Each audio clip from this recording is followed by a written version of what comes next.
computer. Okay. So I'm recording this so that we can put it on the Song Schul's YouTube channel for people who are unable to be with us this evening.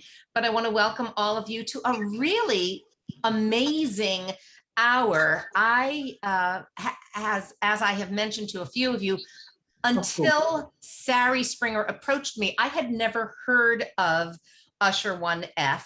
I had heard of Tay-Sachs, that Jewish disease that you have to be aware of when you're about to have a baby, you get tested. But this was something like completely out of the blue for me. And I learned a little bit about it. And I'm very, very glad to be able to share this panel, this brilliant panel with members of the Song Schul and people who are with us this evening. I'm going to start just by introducing our introducer, but first, Usher 1F is the leading cause of inherited deaf-blindness among Ashkenazi Jews. And to me, I just don't understand why not everyone knows about this. It's actually carried by 2% of Ashkenazi Jews, and it was discovered in 2001 through blood samples through Tay-Sachs testing.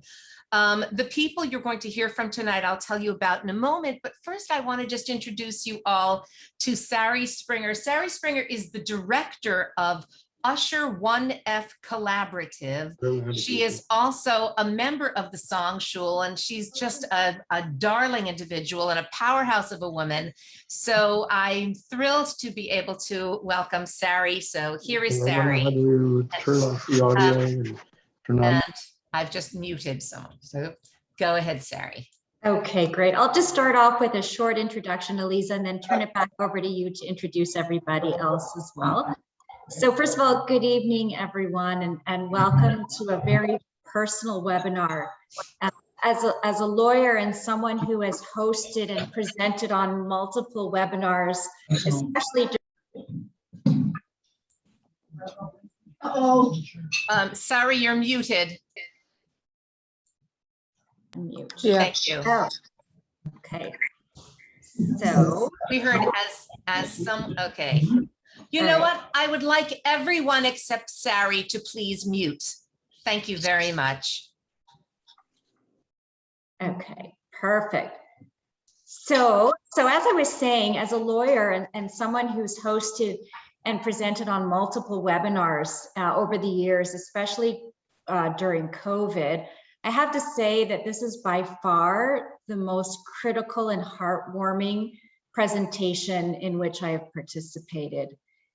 Over the last number of years, I've spent many, many hours providing training sessions and educational workshops to clients across the globe relating to my particular area of expertise. But I have to say that the education that will be provided to all of you this evening is by far the most critical education that I can imbue to any audience, since it relates to saving the sight of so many beautiful young Jewish, courageous, and inspiring young souls.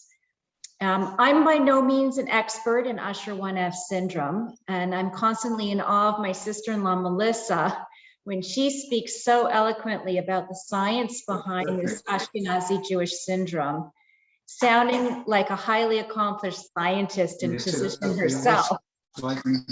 But I am an aunt of the most incredible and inspiring young women that I have ever known, Rachel and Jessica Chaikof, who have climbed mountains, literally and figuratively, with grace and with fortitude. And it's for this reason that I feel impassioned about this topic and the need to raise awareness and funds so that Vincent Tropepe, a highly accomplished scientist at University of Toronto, and his team can bring the scientific research across the finish line to save the sight of Rachel and of Jessica and of so many other young Jewish young women and men. With that, I recently joined the board of Usher 1F Collaborative to roll up my sleeves and see how I can help in a more concerted and deliberate fashion to save Rachel and Jessica's sight and the sight of so many other precious young individuals. And on a recent board meeting, while we were all brainstorming, we decided that reaching out to a dedicated, passionate, and community-like members like those who belong to our song shul, such a forward-thinking, worldly, and sophisticated synagogue would be a great stepping stone. And so with that, I'm going to turn it back over to Eliza to introduce our distinguished panel and have you guys carry on from there. I'm so glad to have you with us. We have some, oops, hang on a second. I'm so sorry, but someone is not muted and I think it's my parents. I can't see who that is. I think it's my parents. So under the Sari Springer, you'll Okay. see. All good. Let me tell you all about the incredible people you're going to hear from this evening. Firstly, you'll be listening to Melissa Chaikof. She is the president and co-founder of the Usher 1F Collaborative. And we have a link on the Song Shul website if you would like to know more about the Usher 1F Collaborative after you hear tonight's program. Melissa and her husband, Elliot, live in Boston. Elliot is the brother of Sari Springer, from whom you just heard. 2 of their kids have Usher syndrome type 1F. Although cochlear implants and auditory verbal therapy addressed their profound deafness, Melissa learned that there's no cure yet for the inevitable blindness that comes with this syndrome. She and Elliot together founded the Usher 1F Collaborative, which is a nonprofit charitable foundation in the US to fund research for a cure for the vision loss of Usher 1F. That's Melissa. Her 2 girls they're incredible. I mean, they're incredible anyway, but to be incredible with the challenges that they have faced because of Usher 1F is just going to, your head will explode and fall off of your shoulders. Rachel was born deaf, and Rachel is going blind from Usher 1F. She graduated summa cum laude from Savannah College of Art and Design and from University College London with a Master of Arts in Anthropology. She has won multiple awards for her writing, and her story about her experiences living with disabilities has been featured in Moment Magazine, Cochlear Americas, Volta Voices, The Jewish Advocate, The Newton Tab in Boston, and Jewish Weekly. Her sister Jessica was born profoundly deaf from Usher 1F and received her first cochlear implant at 15 months. That made her the youngest cochlear implant recipient at the time. As an undergrad at Wheaton College, she co-founded We Access, the first club on campus to support students with disabilities and to educate all members of the college community about living with disabilities. Currently, Jessica is a student at American University in Washington, D.C. She's working towards her master's degree in sociology and planning to enter a PhD program this coming fall.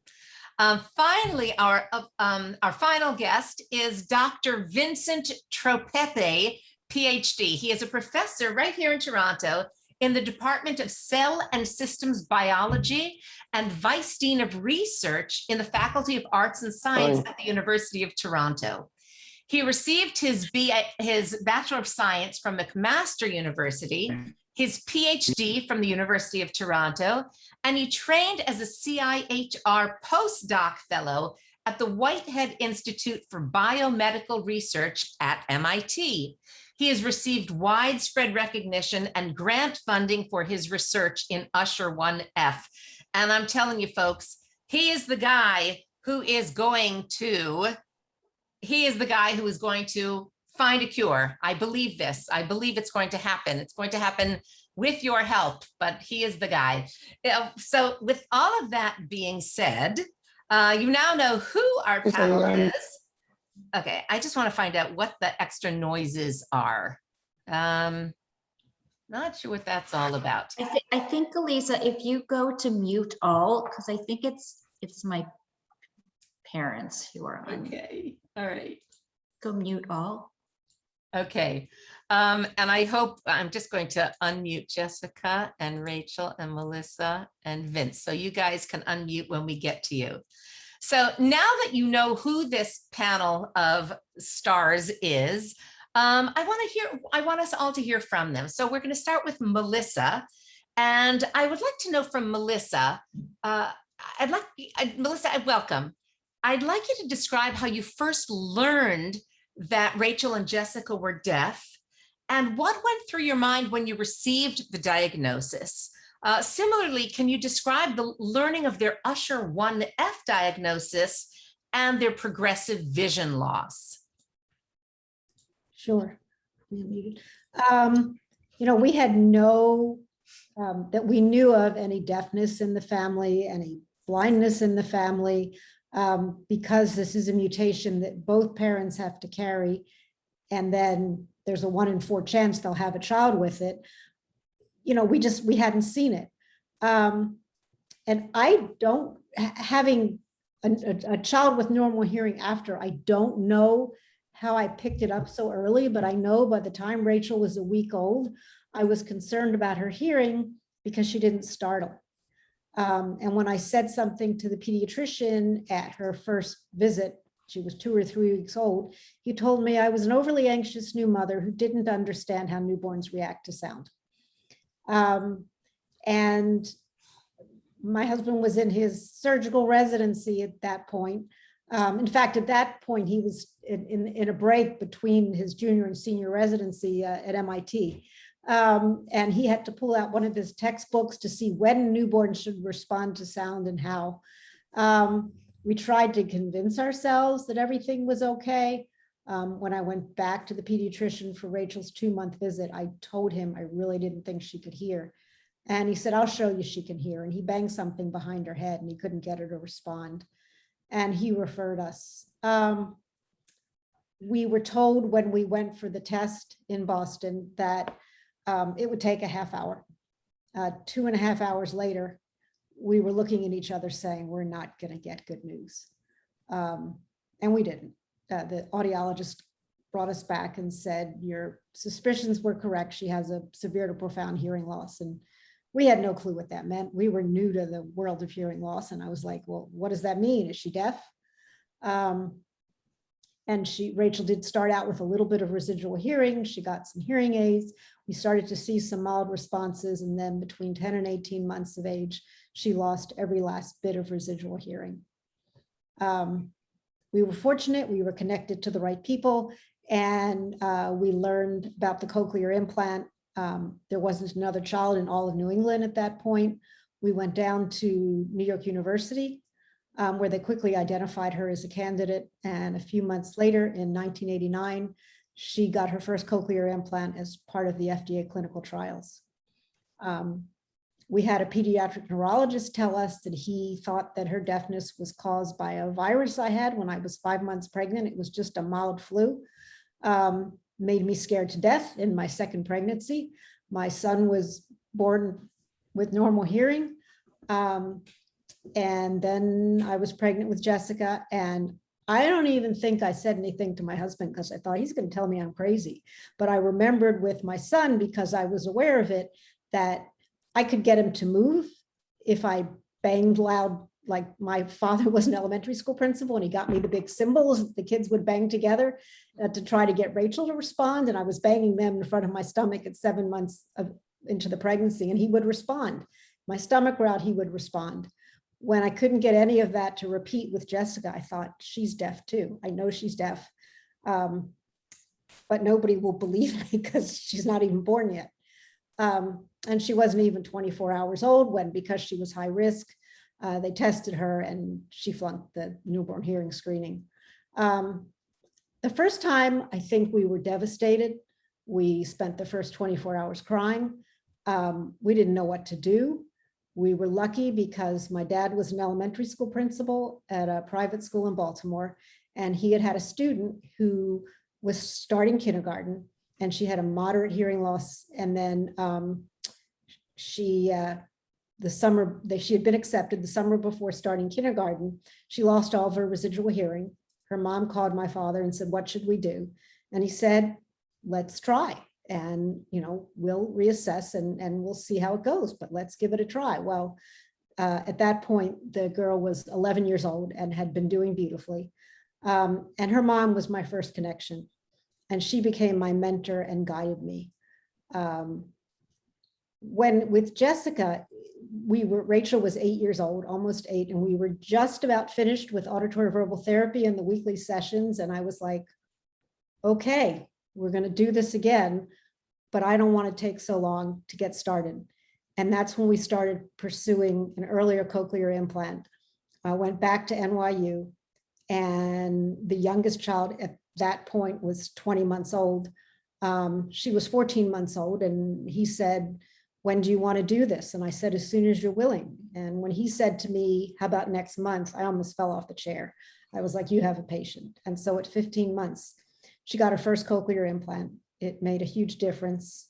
By age 6, she finished with auditory verbal therapy with language that tested age level to 2 years above. So that was the deafness diagnosis. I learned about Usher syndrome around the time Jessica was born. I feared it. They certainly shared some traits. It affects the vestibular system, which is the balance. It's also located in their inner ear. It affects balance. It affects muscle tone. So they were both late with their gross motor milestones. They eventually sat and walked and did it all. It was just late. So I was scared about it. And I knew other families whose kids had Usher syndrome, and they were diagnosed at 4, 5, the latest was 10. And so when Rachel was 15 and we were in for the annual checkup, and I was always nervous, and the ophthalmologist said her eyes were clean as a whistle, I thought we'd escaped it. And then she was 19, and she came out to the waiting room after getting her eyes dilated, and she said, has anybody ever said anything about my having a constricted visual field? And I knew immediately. My heart dropped to my stomach. I tried to stay outwardly calm for her sake. But that day was a whirlwind of getting the awful diagnosis confirmed. And as difficult as the deafness diagnosis was, Rachel was an oblivious, happy baby. She didn't know any better. Seeing her get the diagnosis, and she can talk about what that felt like for her, but seeing her hit with it was the most difficult thing I've ever had to live through. Oh my goodness. Oh my goodness. Well, let's turn over to Rachel and Jessica. We'll start at the beginning. How did you learn about your Usher 1F diagnosis, and how did that diagnosis affect you, and how does it affect your life today? So when I got the diagnosis at 19 years old, it was 1 month before I was about to start my first year at Savannah College of Art and Design. I had aspirations to study art, as that has been my lifelong passion. And I had planned to study filmmaking, graphic design, or any other area of art. And getting the diagnosis, I was like, okay, can I still continue with my goal to have a career in the arts? And the other major thing that I had immediately worried about is driving. I had been driving for a few years. I had a license for a couple of years. I was driving independently all over Atlanta, where I was living at the time. And I loved having the freedom to be able to go anywhere I wanted. And the thought of having to no longer drive was incredibly devastating. It meant that I would lose my independence and the freedom to go wherever I wanted. And also, as someone with a passion for traveling, I feared about my life being limited to how much I could see the world in the long run. And it was really tough. And it hasn't been an easy road. But fortunately, thanks to my father being a medical researcher, he was able to make connections with researchers working on cure for vision loss blindness. And after hearing from my father through the information he had inquired, there was a lot of hope. There's a lot of potential treatment in the books. And that because there was hope that I would eventually have a cure in my lifetime, I decided that I should just go on with my life as if it was any other day before I was diagnosed with Usher syndrome. So I went on to Savannah College of Art and Design, and after exploring different mediums of art, I fell in love with photography and chose to pursue photography and enjoy every day as if it was a gift. Because that's why we call it the present that same. And I studied photography, and I continued to travel all over the world.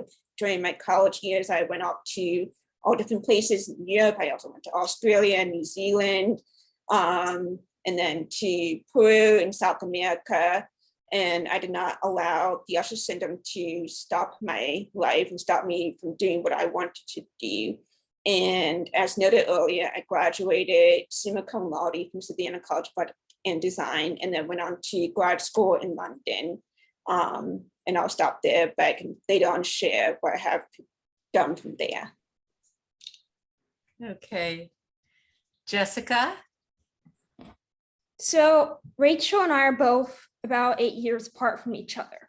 So when we received the Usher diagnosis back in 2006, I was 11 years old and didn't really know what was going on. However, growing up in Atlanta, I was in Girl Scouts. And in the summers, we used to hang out at each other's houses. And there was one time where we decided to go outside and play in the dark. And so my mom came over, picked me up. And the parents were like, oh, she's outside playing. And I remember my mom thinking, oh, she can't see. And I just remember being out there with my flashlight, stumbling around, all the other girls running around, chasing each other, and me just being really anxious and scared. So my mom said, okay, I had to say something to her. So my mom said to me, you know how you have a hard time seeing at night? There's something wrong with your eyes. You're going to start to slowly lose your peripheral vision. She didn't give me the name of the condition because it's very easy at a young age to go on Google and type in Usher syndrome and to get overwhelmed and scared by the information. So for me, I learned to slowly process that information over time and to sort of adjust with it. So how it's affected my life, very similar to Rachel's, it's taking away my independence, but also my ability to live a normal life that any young adult can have. For example, I've never learned how to drive, which was incredibly difficult for me when I was in high school. I had to see all my classmates all next to me at their locker showing off their driver's license or their new cars. And I just remember being really frustrated and wanting to drive because I went off to college and met all these amazing friends, but it was hard to see them during the summers because we all lived far away.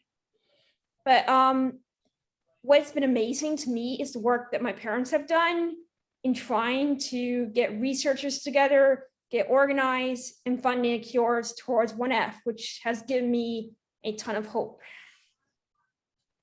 Absolutely. Oh my goodness. Well, so Melissa, let's get back to you and tell us about Usher 1F Collaborative, your work there, the successes, the challenges. I mean, I'm taken by this. When I heard your story, I was thinking of, what's that movie? Lorenzo's Oil, where the parents discover the kids got a condition that nobody knows enough about, and they just dive in, and through their work, a cure is found, thank God. And it's quite inspirational. So Melissa, tell us about everything that you can tell us about the collaborative. Sure. So I got involved after we got the diagnosis with an organization called the Usher Syndrome Coalition, and they're more of a patient support organization. And every year they hold a family conference, and one of the researchers would give a summary of all the Usher research. And I would always raise my hand at the end and ask about Usher 1F. And they could never come up with anything because there was nothing. And I began to realize that unless we did something, there wouldn't be anything, even though there was so much research for other types, because all the research is gene-based. There had to be separate research for each type. And so I said to my husband, look, we have the backgrounds. I was working in nonprofit fundraising and development, and he was medicine and research, we need to do something. And so in 2013, we founded Usher 1F Collaborative.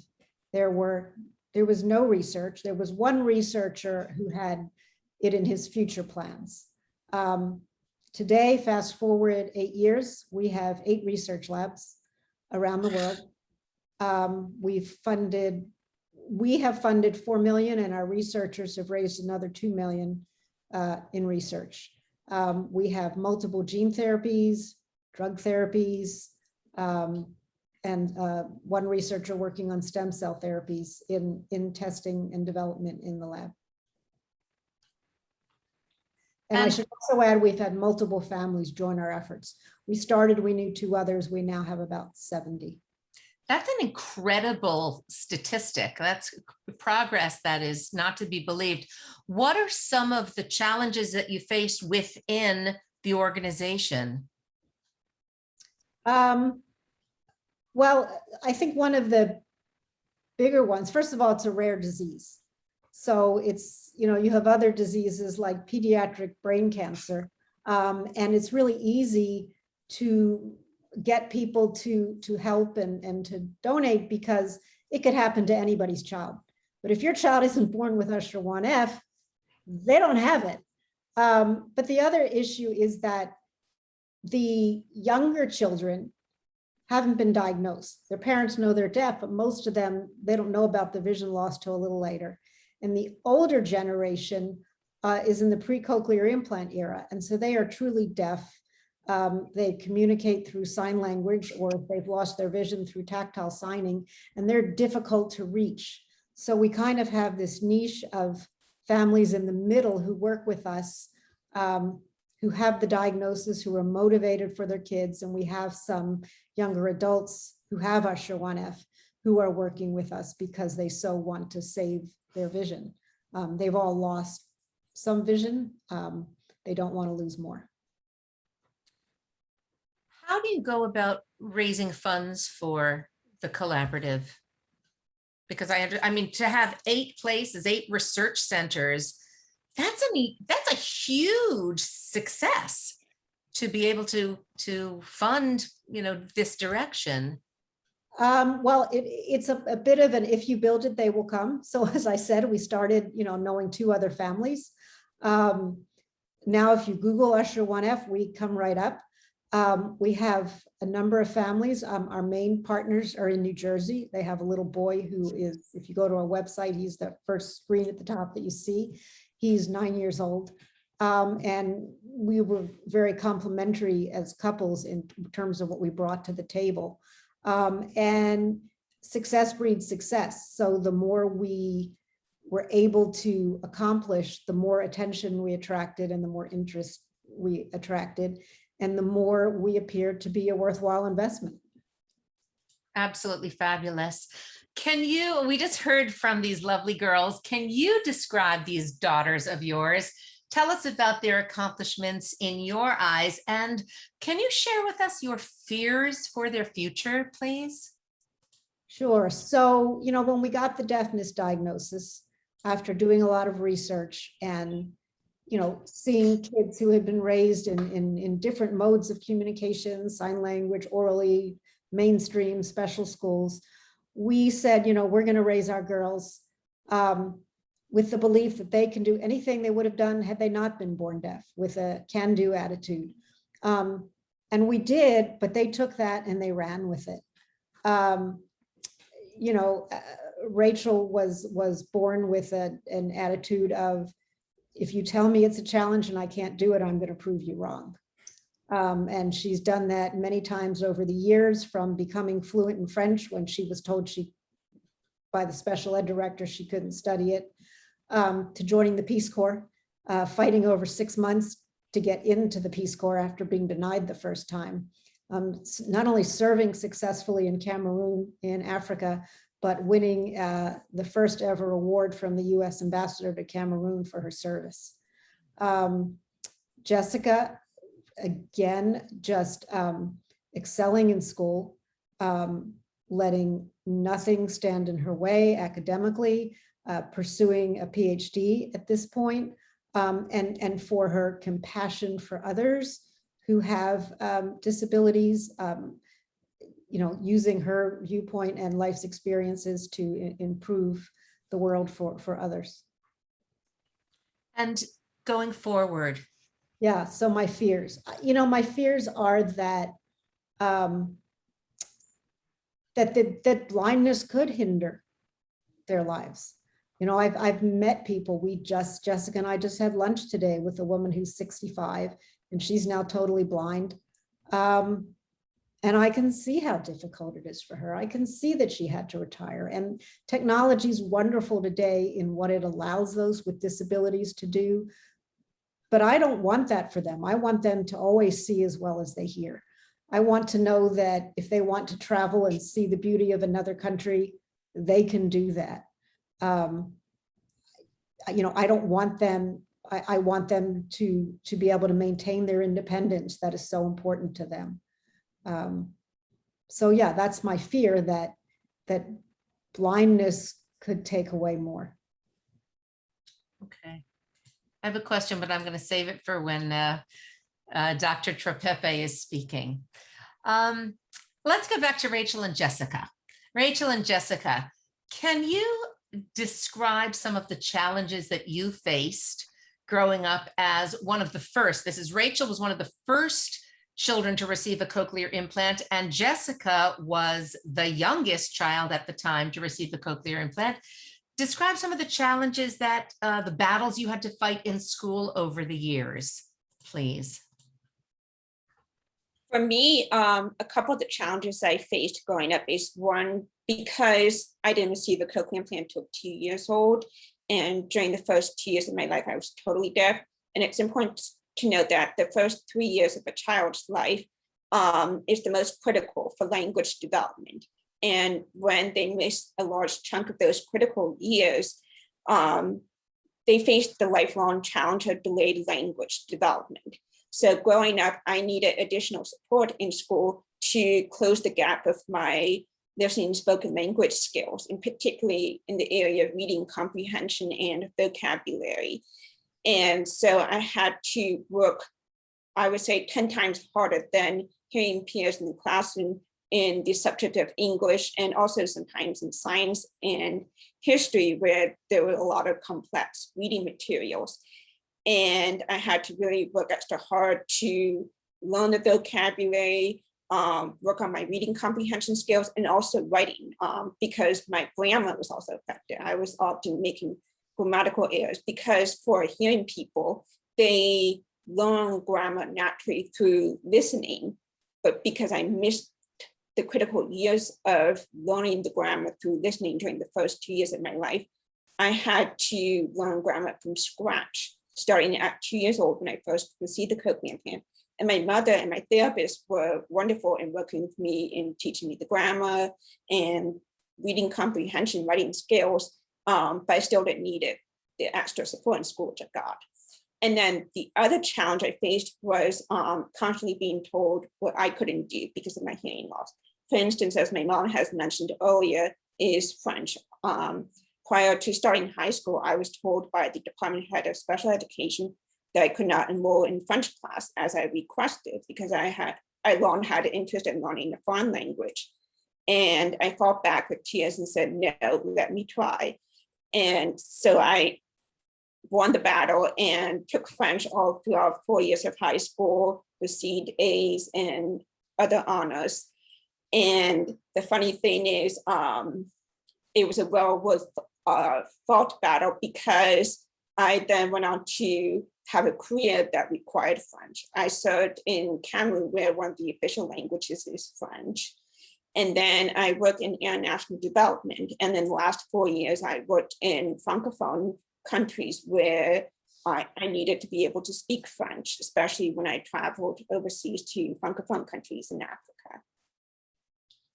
Oh, that's fantastic.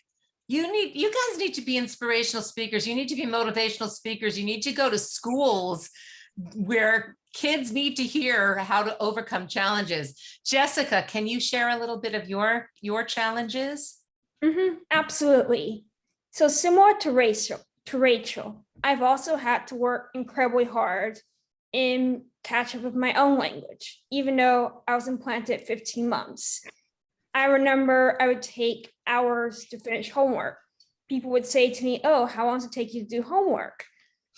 And you would expect for somebody like 1 to 2 hours. For me, it was 4 hours, working nonstop, carefully writing everything, highlighting, and so on. But one of the main challenges I had to deal with was not being placed into what I call a box that was based on stigmas and stereotypes associated with being deaf, but also going blind. So when I was in high school, I moved to Newton, Massachusetts, and my high school system had never had a deaf child like me before, who was raised solely speaking with cochlear implants, never knew sign. And the first thing they said to me at my first IEP meeting at the beginning of the year, they said to me, you need to learn ASL, American Sign Language, to be able to understand an interpreter, to be successful in college. And I just remember being like, excuse me, I don't need that. And there was constant battles of teachers saying to me, you need to do this, you need to do that to be successful. And I always fought back. Eventually, I graduated from college with honors. I went on to have an opportunity to do research my senior year, won best poster at a conference, actually defeated Harvard students. I proudly brag about that. But it's a lot of work. And the thing is, as I say to people, know your limitations, but don't let them define you or stop you. Well said. Can you describe your hopes and dreams? This is still for the girls. Describe your hopes and dreams for the future and what a cure for your vision would mean to you.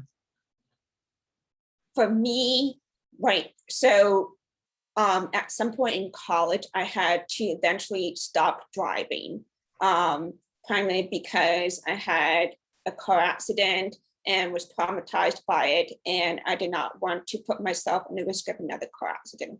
And giving up driving was extremely challenging because I felt like I've lost independence. I am limited by where I can go, and I am also limited by where I can live because I have to live where there is accessible public transportation.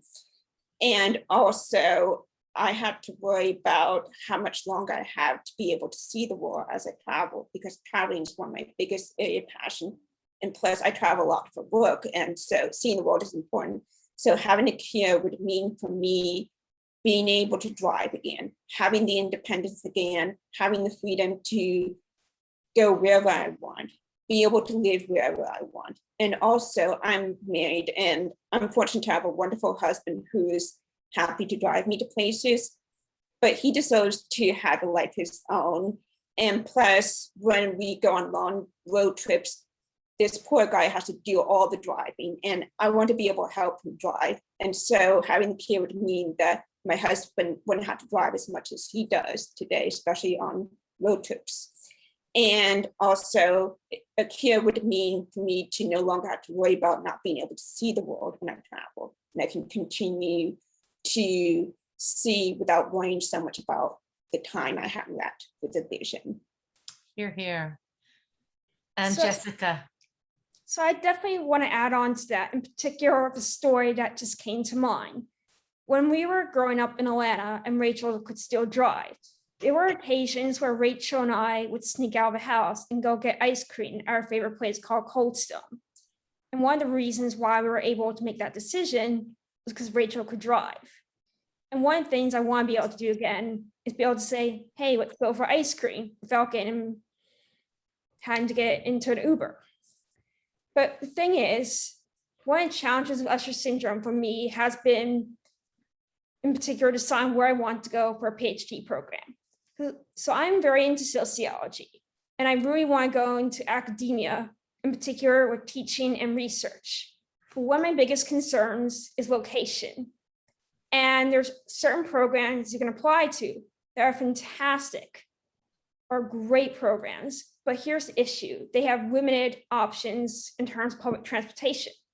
So one of my favorite programs that I would love to apply to is the University of Wisconsin in Madison. And unfortunately, there's limited transportation. It's difficult to get around. And so because of that, I can't apply to the University of Wisconsin. So one of the things I've been having to deal with is having constant discussions with my professors at American University saying, what are the schools available for me for public transportation? I'm always having to think one step ahead in advance. And also, one of my biggest fears is being limited on where I can live. I want to be able to make a choice on where I can live, where I can apply for jobs. In addition, one of my favorite pastimes is doing pottery. I love doing pottery on the wheel. During the summers, will spend time at home at my wheel, just throwing stuff. It's something I love doing every single day.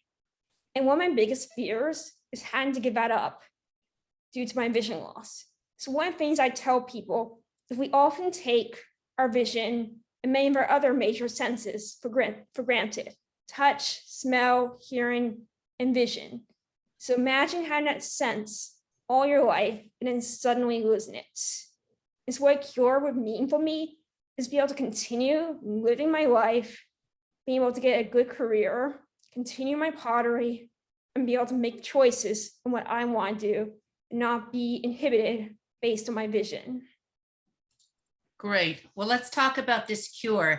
I'm so pleased to have with us this evening Dr. Vincent Tropepe. By chance, he's right here in Toronto. Dr. Tropepe, welcome. How did you become interested in researching a cure for this obscure condition, Usher 1F? Well, thank you. And thank you, Eliza and Sari, for organizing this. It's wonderful to be here, and hearing these stories is not only touching, but it's super inspiring. I've been studying how to build brain and retina tissue for about 24 years now. It's a life's passion to understand how the brain grows, how the eye grows, from very, very primitive cells at very early stages of development to the sophisticated neural architecture and networks that we have that control things like vision, which is a particular area of interest for me. But I've been studying how it works to make the tissue. How does it work to repair the tissue? And this is a question that's fundamental in the field of research that I focus on. And it really means, asking questions like, can you reverse the development process to fix the problem at some other stage? And part of my lab studies this question using stem cells and understanding stem cell biology.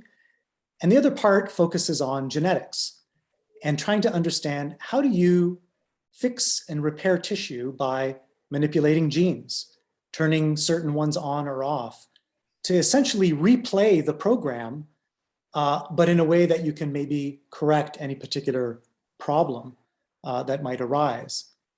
And I got into Usher syndrome, principally working with a collaborator, Andrew Emili, who was here in Toronto for many years and now has a laboratory at Boston University, who is a colleague of Melissa's husband.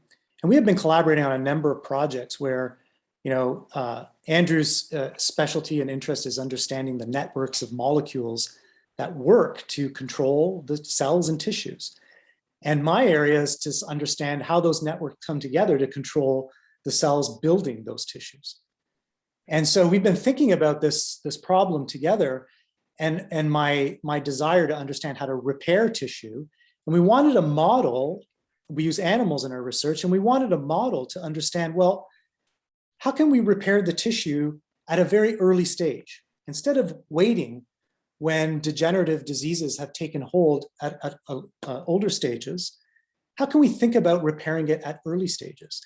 And what kind of model can we think about that might work? And we focus on the retina, which is a main focus of the research in my lab.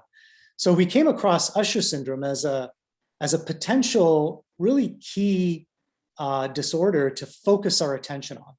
And so what my lab is trying to do now is to, first of all, understand what causes the vision loss in Usher syndrome. And then taking the tools that we're developing and our understanding over many years, how do we take that knowledge and try to fix the problem of that vision loss at an early stage so that there is preservation of vision going forward. So that's really the goal that we have. That's a great goal. Can you describe the work to the lay people who might not understand all of what you were just talking about?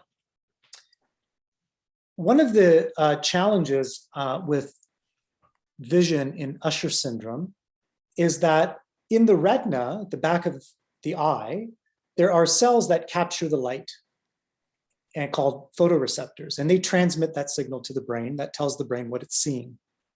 And the shape of those cells is absolutely critical. When the shape of those cells starts to deform, they don't capture the light properly. And over time, that deformation gets worse and those cells start to die. And we study the USH1F gene.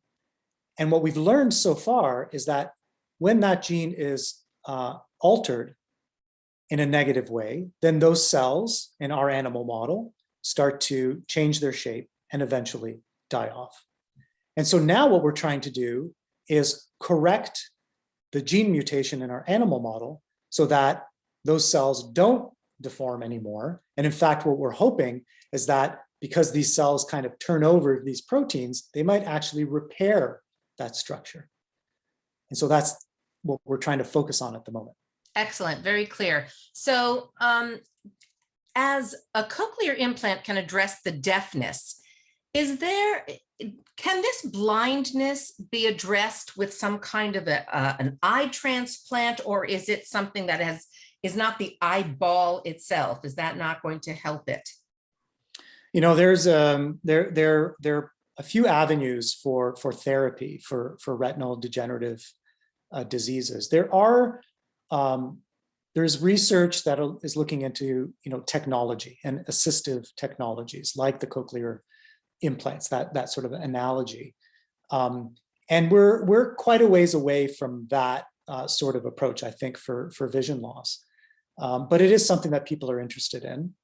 The other avenue is through pharmaceuticals, drugs that prevent, that block further degeneration or help to repair aspects of vision so that you can preserve some of that vision and maybe get some of that vision back. And then there's the more sort of even more experimental side, which is stem cell therapy and gene therapy. And sometimes those two go hand in hand in thinking about it. So there's a range of possibilities. And I think there's great work being done in all of these areas. And I'm focusing on the one that's the more of the gene stem cell side. Excellent. So before we finish up and open the floor to questions, can you just share with us, how does meeting Rachel and Jessica and Melissa affect the meaning of your work? I haven't had too many opportunities to meet people that are, coping and dealing and living with disorders like this. And I read about those people in research papers and in studies. And it's not real when you read about them in that way. The science is real. The biology is fascinating, which is my passion, but the people are not real. And just listening, just today even at this panel, their stories, their aspirations, their goals, their challenges, it makes my research more real. And I hope for it to be even more impactful than what it would have been otherwise. I can really imagine that. Thank you so much. I would like to open the floor for questions. I'm going to unmute people. How do I do that? Here, ask all to unmute. If you would like to ask a question, you have two ways to do that. Feel free to type it in the chat or just stick your hand in front of the camera and then hopefully I will see it. I'm going to get out of speaker view, gallery view. Okay, so any questions for this illustrious panel? Go ahead, Lorraine Landis. Thanks for being with us, my dear one. Nice to see you, Lisa. I'm curious to know, when one travels by airplane, many of us have problems with air pressure. How does it affect one that has cochlear implants? I can answer that as someone who travels a lot. Airplanes actually do not affect cochlear implants at all. We can travel on the airplane as if like any other people who hear normally. Good. Okay. Thank you. Thank you. Any other questions? Go ahead, Sharon. I never knew that what I would be hearing Sharon tonight. Walton. Can you hear me? I hear you, Sharon. Go ahead. Okay. I never dreamt that what I'd be hearing tonight might have any impact on personal changes that I as an individual am experiencing. And when you, Vince, who's a researcher in vision, spoke about the shape of the cells in the back of the retina starting to change shape and start to die, this leads me to wonder if a difference that I have been experiencing in this last year might somehow be related.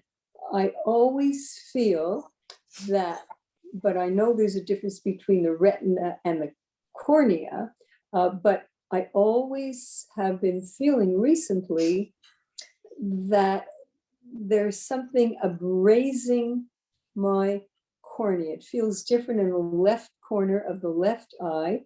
And I had started to feel differences in 2015 after having had two, what do you call that? Oh, everybody gets that eventually, and you get to see better. What do you call that? Cataract. Cataract. Thank you. After having had two cataract surgeries, the second one, the doctor did it very late in the afternoon. And I don't know, when he finished, I started to feel a strong tightness in the left eye. And I came back the next day to his office and reported the same thing. And they said, sometimes people feel that. Well, since that time, I've had like a tight feeling and a difference in that eye. And I have the additional problem of severe dry eye syndrome. Sharon, And what is your question? All kinds of 4 treatments, they didn't help. And I'm now wondering if it has very little, if my real problem of that change in feeling has something more to do with what you work on than the dry eye syndrome. That's my question. That's a question for Dr. Tropepe. Okay, thank you, Sharon. So cornea and cataract kinds of procedures, not really my specialty, but what it kind of sounds like to me is there might be a little residual scarring that can happen from some of these procedures. And then because of that scarring of the tissue, it doesn't resolve right away. You might feel it as you blink. And some of in the corners of your eyes, there are little glands that produce liquid that help to lubricate. And that could be affecting some of that as well. But that's really a non-ophthalmologist perspective of that. Thank you. We have some people who have been writing direct messages to me. When the girls have children, will the children have Usher 1F? I can speak to that recent experience. So as my husband and I think about having children soon, I recently did genetic screening through an organization called J-Screen based at Emory University in Atlanta. What it does, it screens all of the genes that we know for Ashkenazi. They screen over 200 different types of mutations for Ashkenazi Jewish related genetic diseases. So that being said, there are at least 200 Ashkenazi Jewish specific genetic diseases, and it includes Usher syndrome type 1F. And so I recently spoke with the counselor, and while I was found as once again to be confirmed to have Usher syndrome type 1F, however, because my husband, who has been tested through another means, he has been found to be negative with Usher syndrome type 1F. That means we are not at risk of having children with Usher syndrome type 1F, because my husband would have to be carrying at least one copy, and he is not. So it's a recessive gene. Correct. Okay. And Sharon E has written, does glaucoma end up forming with this syndrome? And she says it's being asked for lack of knowledge. That's all right. None of us has a lot of knowledge about this. So does glaucoma end up forming with this syndrome is the question. I can answer that. There is a slightly higher risk. Basically, everyone with Usher 1F gets cataracts earlier. But one of the other things that can happen is something that Jessica's actually dealing with called cystoid macular edema, which is a common complication of swelling in the central part of the retina. And one of the treatments for that is steroid injections, which will cause glaucoma. So we haven't resorted to that yet, because who wants to trade one issue for another? But I know another Usher 1F, another person with Usher syndrome who's in her mid-30s who is now battling glaucoma along with Usher syndrome. Okay. Here is another question. How can we help? Where can we donate funding for research? And is there anything else we can do to help? Sure. So yes, we can always use help. Two different means. You can donate to Usher 1F Collaborative by going to our website, but because you're in Canada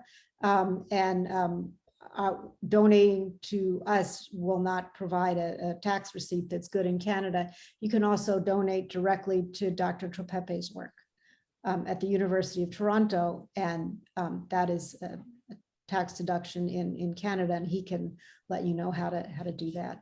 Actually, yeah, Dr. Tropepe, would you please, when we're finished, send me an email with a way that people can give donations. And when we post this on the Songschul's YouTube channel, we will have that link, because I know Canadians would like to take advantage of a Canadian tax receipt when they are helping support this. Here's another question. I don't know why everybody's writing just to me. I like sharing with everyone. This is to the girls. This is what I was saying. Do you speak publicly on this subject or on any subject? You are both inspirational. Thank you so much for that. So I can speak for both me and Rachel. We both have often talked about this very openly. We've been taught to not let our disability scare us or limit us. I have often told, I would say, all my friends die of Usher syndrome. When I started grad school, one of the first things I did was I went to all my professors and I said, here's my disability, here's some accommodations and supports I'm going to need. And the thing is, I often try to weave in Usher syndrome into my research or in a conversation every way possible, because the most important thing is first step is you need more people to know about it. Because like every other rare disease out there, there's only a small portion of people who have it. I will let Rachel build off from what I have said if she wants to include anything. No, I echo what Jessica said. I'm very open about my disability, because I believe that when I speak publicly about my disabilities, is that it allows me to reach my fullest potential, not only in school and career in terms of ensuring that I get the accessibility that I need relating to my disabilities, but also it creates awareness and motivates others to help find a cure for the blindness aspect. Right. We have time for one last question. And if not, I am just going to say, in my next life, I would like to come back with Melissa as my mother. And beyond that, thank you so much. Thank you, Dr. Tropepe, for this phenomenal work you are doing. thank you, Melissa, for leading this charge, which is really, really quite mind-blowing. Rachel and Jessica, you two you're lovely, you're beautiful, and I hope you will keep us informed as to what you are doing professionally as the coming years unfold. Really, thank you so much for being with us. Sari, thank you for bringing this to the attention of the Song Shul. It is so important for us to share it. And to all of you, thank you for being with us. I told Sari and the rest of our panel, I'm going to put a link up in the coming e-blasts for people to watch this presentation on YouTube. Please do what you can to share that link. Let other people watch this. Not enough people know about it. We need to get more research going. We need to support what Dr. Tropepe and his colleagues are doing. And we need to find a cure for this thing already so that Rachel and Jessica can sneak out for ice cream in a car. And really, thank you all so much for being with us. We wish you a beautiful night. Listen to that shofar every morning of Elul. We got another 3 weeks, and that shofar says, arise, arise, be empowered, change something in this world, make it better. So I wish you girls only good things, health, happiness, a good year to everyone. We hope to see our Song Shul people on Rosh Hashanah, and stay in touch. Chaikofs and Dr. Tropepe, thank you so much, everyone, for being with us. Have a great night. Thank you. Thank you, everybody. Bye. Bye. Thank you, Elisa. Bye-bye.